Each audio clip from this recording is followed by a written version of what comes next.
Motor ویز پر سفر کرنے والے تمام شہریوں کے لیے اہم خبر۔ ایم ٹیگ کے بنا موٹر وے پر گاڑیوں کا داخلہ بند کرنے کا فیصلہ۔ ایم ٹیگ نہ لگوانے والی گاڑیوں کے موٹر وے پر داخلے کی پابندی کا اطلاق کی تاریخ کا بھی اعلان کر دیا گیا ہے۔ نیشنل ہائی وے اتھارٹی حکام کے مطابق 1 جنوری 2024 سے موٹر ویز پر بغیر ایم ٹیگ گاڑیوں کا سختی سے داخلہ ممنوع ہوگا۔ تفصیلات کے مطابق ایم ٹیگ کے بنا موٹر وے پر گاڑیوں کو داخلہ بند کرنے کا فیصلہ کیا گیا ہے۔ ایم ٹیگ نہ لگوانے والی گاڑیوں کے موٹر وے پر داخلے کی پابندی کا اعلان بھی کر دیا گیا ہے۔ این ایچ اے نے قومی شاہراہ پر گاڑیوں کی آمد و رفت کے نظام کو مزید بہتر کرنے کے لیے اہم فیصلہ کیا ہے۔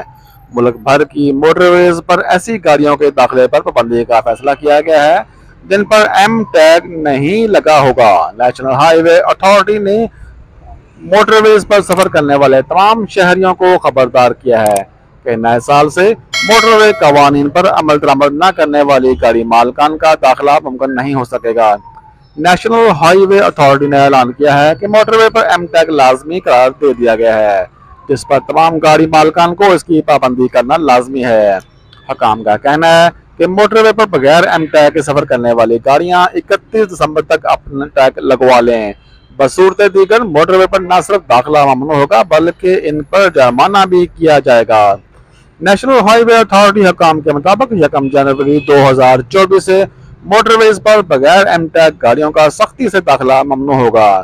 حکام کے مطابق Islamabad to Peshawar motorway M1، Lahore to Abdul Hakim motorway M3، Pindi Bhattian to Multan motorway M4، Multan to Sukkur motorway M5 شامل ہیں۔ اس کے علاوہ Hakla to Dera Ismail Khan M14، Hasan Abdal to مانسیرہ express E35 بھی شامل ہے۔ مزید بتایا گیا ہے کہ پہلے ایم ٹیگ لگوانے کے لیے شناختی کارڈ کافی تھا، مگر اب اس کے ساتھ گاڑی کا رجسٹریشن اسمارٹ کارڈ ہونا بھی لازمی ہے، ورنہ ٹیگ نہیں لگے گا۔ ون نیٹ ورک ایپ کی مدد سے آپ اپنا ایم ٹیگ ریچارج بھی کر سکیں گے۔ واضح رہے کہ اسلام آباد سے لاہور M2 موٹر وے سے روزانہ تقریباً 1.25 لاکھ گاڑیاں گزرتی ہیں۔ ٹول پلازا پر جن گاڑیوں کو ایم ٹیگ لگا ہوتا ہے وہ بآسانی چند لمحوں میں نکل جاتی ہیں، جس کی وجہ سے رش سے بچا جا سکتا ہے اور وقت کی بچت ہوتی ہے۔ رپورٹ ابرار حبیبی، پرائم نیوز چینل، فیصل آباد۔